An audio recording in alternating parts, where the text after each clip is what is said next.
What's up? We're here tonight in front of Élysée-Montmartre, an old theater which opened its doors in 1807 and has hosted shows by many bands such as Black Sabbath, Katy Perry, Bon Jovi, Skid Row, and tons of others. A crazy fire, a huge fire, almost destroyed the place about 15 years ago, destroying everything except for the Art Nouveau facade, which was erected in 1900. Thankfully, the venue reopened its doors in 2016. Tonight we're here to shoot the shit with Beasto Blanco ahead of their set opening for the Dead Daisies.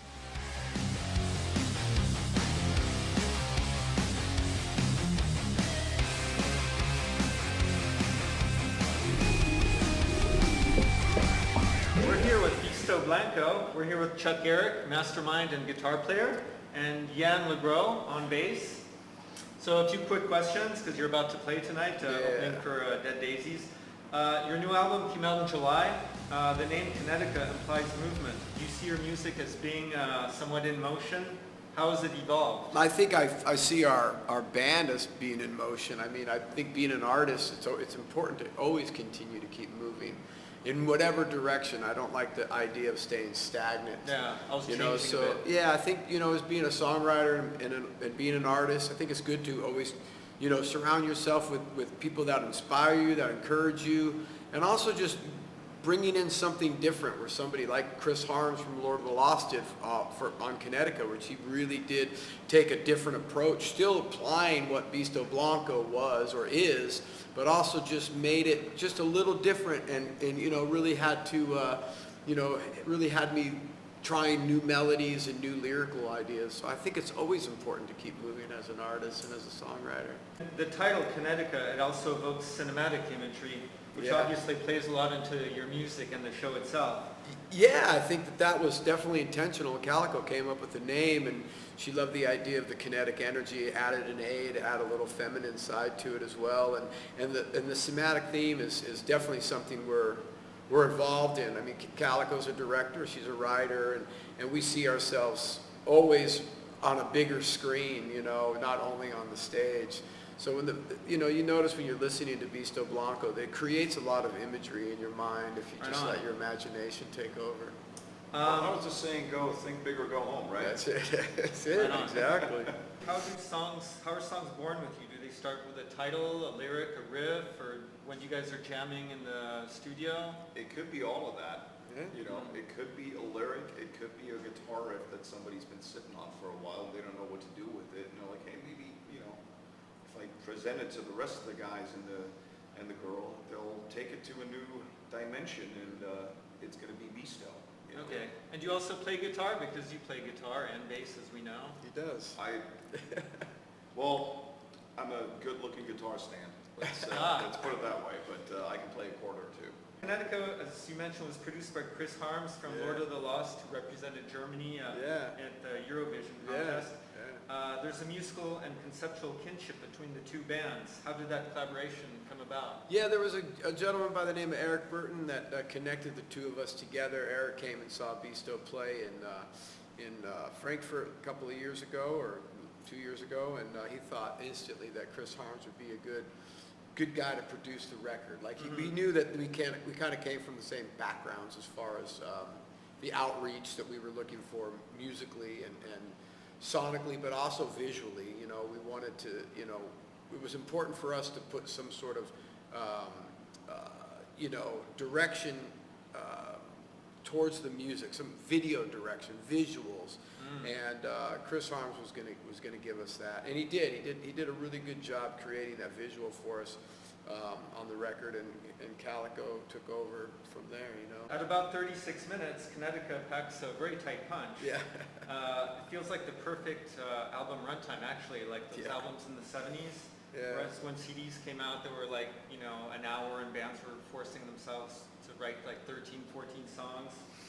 Did you have extra songs that didn't make the album? Oh yeah, we got a whole barrel full of them. Are they for an EP or the next album? We don't know. It really depends. I think that's how Beasto Blanco started. Was just a collection of songs that we just had lying around that I either wrote for Alice Cooper or other artists, and then figured, hey, I really like these songs. Let me develop them a little bit more, and that started the whole process of Beasto.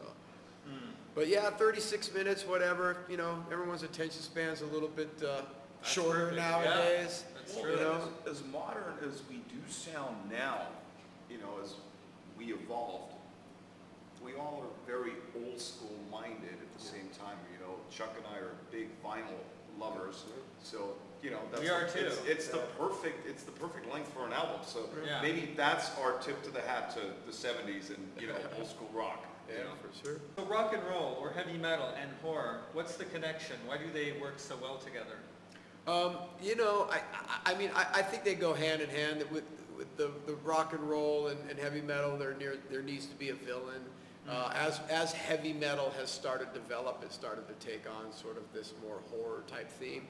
I don't look at Beasto Blanco as a horror band at all. We're more of a sci-fi band, if anything. You know, we're current, we're rock and roll, we're metal, but we've got a sci-fi element from us. You know, we're more like, you know, mercenaries from another planet, if you Right will. on. You know. So there's an ominous vibe throughout Connecticut, even in slower songs like Kill Us Off with a Smile. But there's also a tremendous sense of fun. How hard is it to balance the two sides of it? Does this come naturally for you? It really does. I mean, come on, it's not hard at all.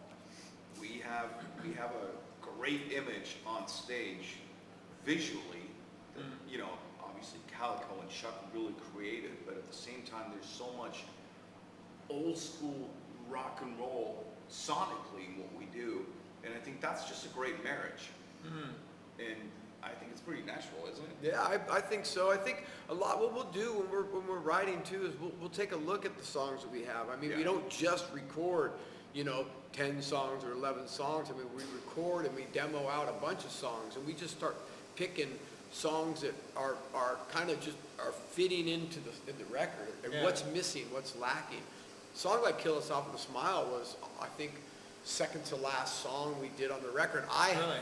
Flat out loved the song, but it was so different than what Beasto's ever done. Yeah. And originally it was written for myself to sing, but the more I kept listening to it, I kept saying, no, Calico's got to sing that. She's going to sell that. But yeah, so I think like Kill Us Off with a Smile was important because Calico really sold it. Lyrically, the lyric Yeah. content and all of that stuff was... I love this song, and I admit I kind of peeked at the set list.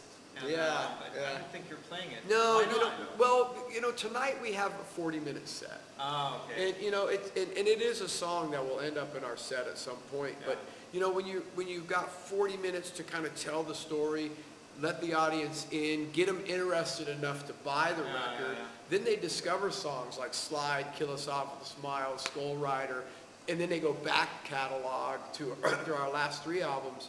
Yeah. There's so much to be found. Yeah.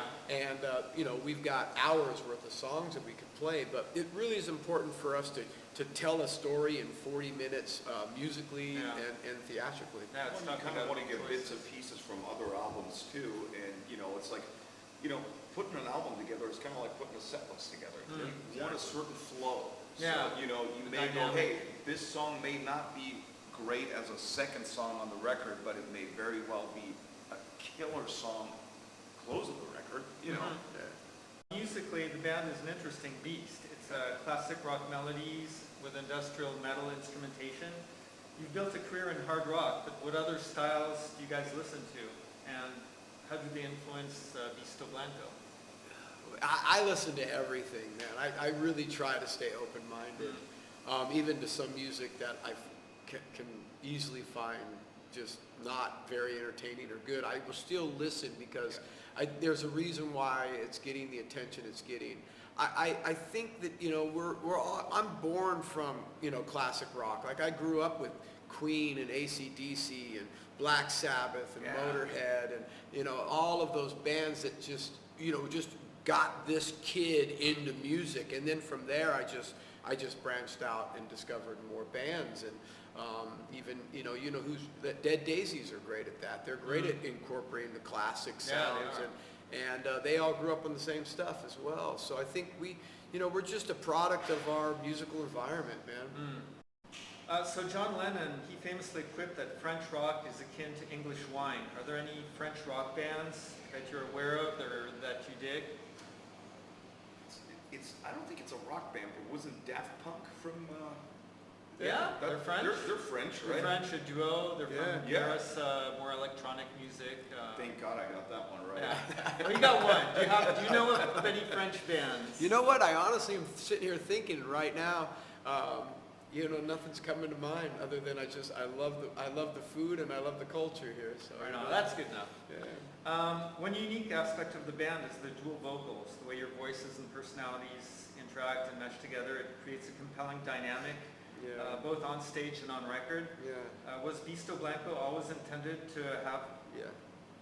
be a two-headed beast, a kind of bipolar focal point? Yeah, absolutely, it was. Yeah, I worked with Calico for many years before Beasto Blanco was ever born, and she was taking care of the theatrical side of the Alice Cooper show. But when I would hear her sing or hear her creative ideas, I thought, man, she's got so much out there to give. She's just a walking talent. She's got so much to offer. And if I could just get her to get behind a microphone and really just sing a whole song, if she would be willing to do it, and she was. And I loved bands like Kiss, that you would get a difference, whoever was singing. I want to get Jan singing on more songs. I love that because it really gives the audience a chance to just fall in love with everybody for all of that they're worth. I love Beatles because of that. Ted Nugent, even Guns N' Roses at times. The Bee Gees, man. The Bee Gees. But I mean, Guns N' Roses, I didn't know who was singing at Yep. times, when I first heard that record. And that caught my ear. I love that.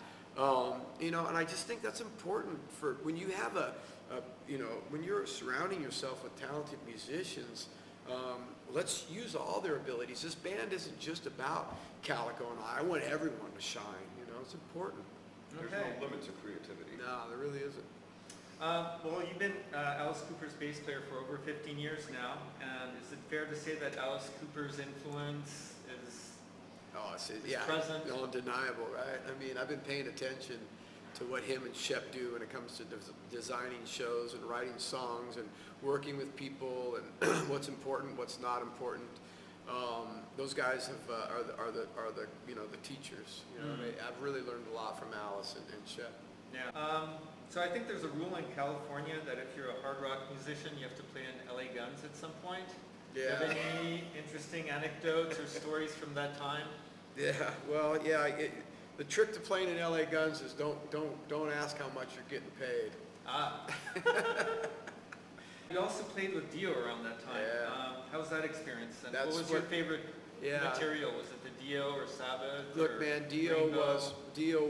one of my top artists at the time, and I grew up listening to Ronnie. And I loved him in Rainbow. I loved him in Sabbath. I loved his solo stuff, of course. Always packed full of great guitar players and great bass players. Ronnie came with the best. I got that gig, early in my career after playing with LA Guns for a short stint, and it was a life-changing event. Was LA Guns a springboard? In a way, yeah. Well, they reorganized with the original band members, and so then it left me without anywhere to go, which was fine with me. I felt like I had plenty out there, and I knew there was another opportunity for me, and sure enough, there was. A couple weeks later, I got the Dio gig. Wow. And but again, it was just a life-changing experience. Ronnie was a constant professional. He could sing your bass part if you didn't know it. He knew everybody's parts. He was a wonderful man to work with, just an incredible singer, as you know, incredible songwriter, excellent storyteller. And I played my ass off for Ronnie every night. I gave it everything I had. And by doing that, it really taught me to what my position was as a bass player. Yeah. We had this conversation on the bus last night with Mike Tramp and Marcus, which was the quality of musicianship it takes to be a bass player, a drummer, and really add to the band you're playing with, not just make it about yourself. And so I really played those songs exactly like they were written, and it really helped develop that skill with me, and I was able to carry that into Alice Cooper. And that's why I'm with Alice for 22 years, because you get that when you listen to Alice Cooper live or on the record. I try to incorporate the wonderful bass lines that Dennis Dunaway created all those years, and I try to put all that into the live show and also on the record. Okay. You mentioned discussing on the bus yesterday. Are all three bands sharing the same bus? Yeah. How's that going? It's Any great. drama? There's no drama, man. Everybody's out here. We're making music. We're having a good time. Yeah, everybody's super respectful, we're all pretty mellow, Yeah. and, you know, we let the wild out when we go on stage. Yeah. Just don't drink That sounds John's smart. whiskey, you know, he'll be okay. An increasing number of acts are using backing tracks live, not just to supplement, but to replace instruments or even vocals. A few decades ago, a scandal like Milli Vanilli's would have ended a career, but now it's common. Yeah. What's your take on this trend of using pre-recorded tracks? I think there's nothing wrong with it as long as you're playing your instrument. Milli Vanilli didn't sing on the record. You know, That's true. That's people the forget difference. about that. We're not. I think bands that use tracks, we'll use tracks for intros of songs. Yeah, of course. And Yeah. things like that. That's different. But you know, I don't really think there's anything wrong with using tracks as long as your drummer's playing drums, your guitar player's playing guitar, your bass player's playing bass, and the singer's you're singing. not faking it. Yeah, we're not, you know, the band's not faking it. I don't find anything's wrong with that. I mean, it's still a live experience, and what people have to realize is that, hey, technology is moving forward, and it's becoming easier to do that. And all it's doing, if it's done right, is to enhance the show for the listener. You know, that's what it's there to do. We use it as a platform to build our show, to tell a story, to transition from one song to another. The one thing I don't want to do on stage is go, hey everybody, how you doing tonight? You ready to rock and roll? No, man, I want the music to do all the talking. I'll talk at the end when I introduce the band. Right on. Yeah. Well, thank you very much. We're Right, not going to take up any more of your time. Thank you, We're guys. looking forward to seeing you guys Thank you kick so ass much. tonight. Thanks for having us.